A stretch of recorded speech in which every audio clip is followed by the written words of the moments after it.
Hey, how's it going, everybody, and welcome back for another Fallout 4 mod throwback. Even though it's Friday, not Thursday, I've got some explaining to do. So if you happen to see my post, and just in case you didn't, I've been having some hardware difficulties with the new PC, and it delayed some recording, and it was supposed to delay it until Saturday, but if you're hearing me now, that means that I was able to get this semi-working until my replacement parts come in. So here we are. And today we are looking at a really cool mod. What is probably one of my favorite energy weapon mods of all time. We have the Wattz laser gun by Deadpool 2099.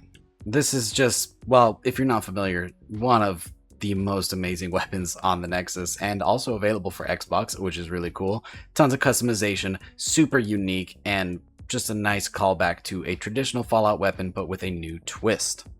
So here's a look at the Wattz laser rifle in action. As you saw, a very nice custom equip animation. And there's actually several versions of this, along with a bunch of unique weapons, but what we're looking at right now is the Wattz laser rifle. And we're also going to give you a look at the nice, amazing, beautiful custom animations.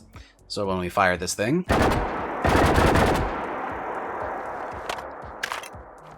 you see the fusion cell comes in at the bottom there with a very cool and unique animation.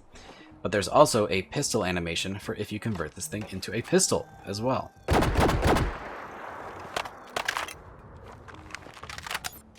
Very similar, of course, just with the pistol grip instead. Now, when it comes to stats for this thing, well, we're going to take a look at the rifle and the pistol. Even though it's technically the same weapon, they're essentially two different weapons and they have different stats according. So, with the Wattz laser pistol, all standard attachments, we have the damage of 56, shoots energy cells, of course, a fire rate of 40, a range of 89, an accuracy of 67, a weight of 4.2 pounds, and a value of 150 caps. Whereas for the Wattz laser rifle, it comes with a different set of sights and usually comes in auto fire as well, so the stats are different because of that. With a base damage of 27, shoots energy cells, of course, a fire rate of 90, range of 203, accuracy of 68, a weight of 6.2 pounds, and a value of 204 caps. And just look at this rifle. It is an energy version of an M16, and I just love it. But on top of that, there's a handful of unique variants as well, which I will be showing you each of, followed by their locations. So if you don't want that spoiled and you want to find them on your own, look away now. So first is the WTZ-IO6, which is the Institute prototype of this weapon, shoots blue lasers and does double damage if the target is at full health. And if we pop this thing in first person, very nice, and of course, blue lasers. Really cool. And if you want to find this one, you can find it in the Institute at their firing range in the weapons testing area. On the flip side of that, we have the Ad Victorium, which is the Brotherhood's take on this weapon, complete with a beautiful wood stock and the Brotherhood paint job that says Brotherhood of Steel property right there at the bottom. Has a custom paint job by Paladin Brandis and does 50% more damage against super mutants because of course it does. It's the Brotherhood. And we'll pop this one into first person as well. Standard red laser, nothing's changed there. And if you haven't seen before, the numbers at the back similar to the Gauss rifle in the vanilla Fallout 4. Very cool. To find this one, you're going to need to find the Recon Bunker Theta at the top of the map, where there is a lost Brotherhood of Steel agent who's locked away. If you've done the questline, you know exactly what I'm talking about.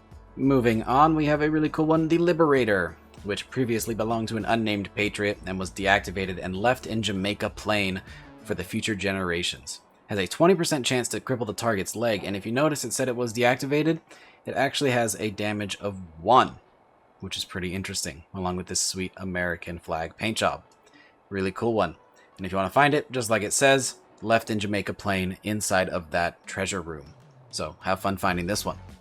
And finally, the Disintegrator, which is the Enclave's version of the Wattz 3000, and this one actually shoots plasma. However, it does not change the ammo type. It still shoots fusion cells, but it shoots plasma instead of lasers, and does double damage if the target is at full health.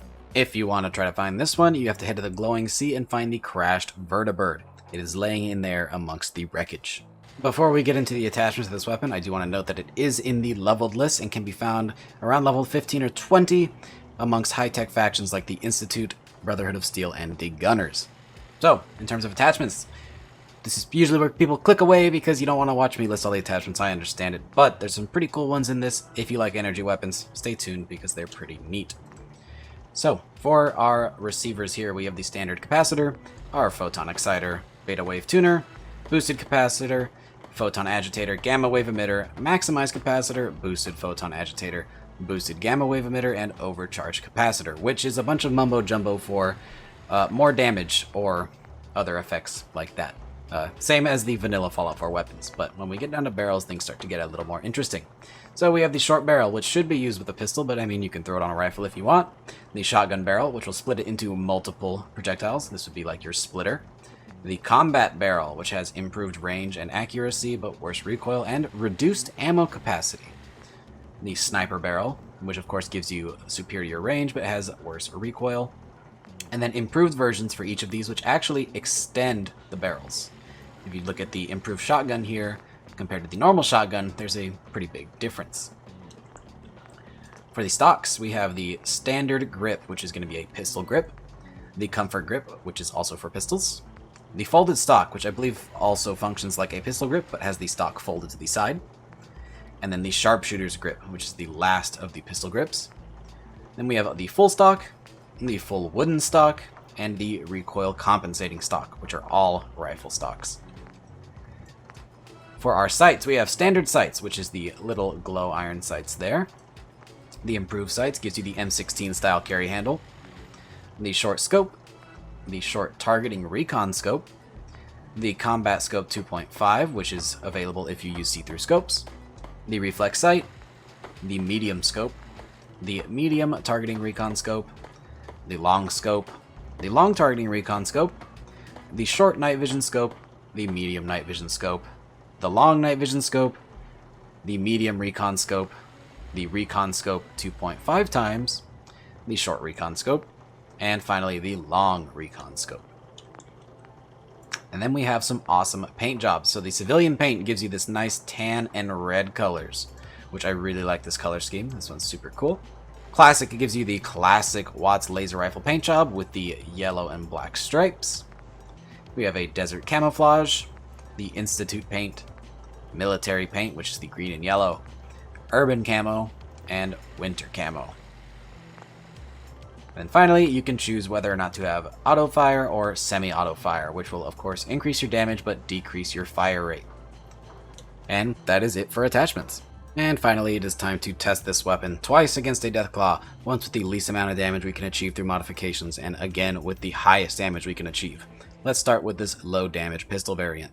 So we went ahead and turned the A off for this one so we can really test the raw damage of this thing, taking shots at the chest with our Wattz laser pistol here. And we're gonna count them.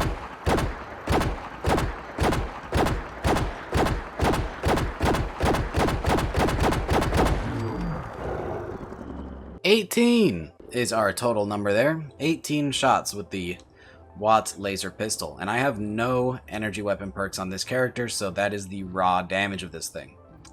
Let's go ahead and try out the highest damage we could achieve on the disintegrator with the best modifications we could get.